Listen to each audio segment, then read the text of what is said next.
सर्वात जास्त काही आवडत असेल तर माझ्या बहिणी जेव्हा मला देवा भाऊ म्हणतात तेव्हा मला ते सर्वात जास्त आवडतं. नमस्कार, मी जळगाव जिल्ह्यातील भुसावळ तालुक्यातून रुपाली रामन सैंदाने बोलते. आपल्या उपमुख्यमंत्री देवेंद्र फडणवीस यांच्या महायुतीच्या सरकारच्या माध्यमातून संपूर्ण महाराष्ट्रभरासाठी राबविण्यात आलेल्या मुख्यमंत्री माझी लाडकी बहीण योजनेमार्फत मला 3000 रुपये मिळालेले आहेत. 3000 रुपये ही जरी अमाऊंट आपल्याला छोटी वाटत असली पण ह्या रकमेतून एका स्त्रीसाठी फार मोठा भक्कम आधार या महायुतीच्या सरकारमधून मिळालेला आहे.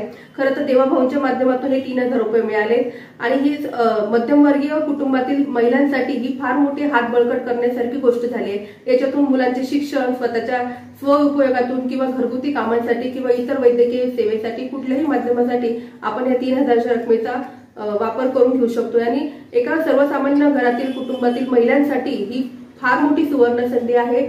आणि मुख्यमंत्री माझी लाडकी बहीण या योजनेतून हे जे 3000 रुपये महिलांना मिळालेले आहेत यातून महिलांना खूप आनंद झाला आणि सगळ्या महिलांच्या माध्यमातून मी आज उपमुख्यमंत्री देवेंद्र फडणवीस यांचे खूप खूप आभार मानते.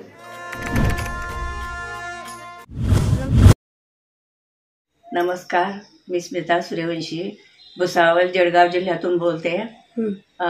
मला देवेंद्र फडणवीस यांच्याकडनं 3000 रुपये मिळाले.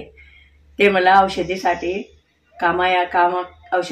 कामा येतील आणि नातवंडांसाठी शाळेच्या शिक्षणासाठी कामा येतील म्हणून देवेंद्र फडणवीस यांचे मी खूप आभार मानते.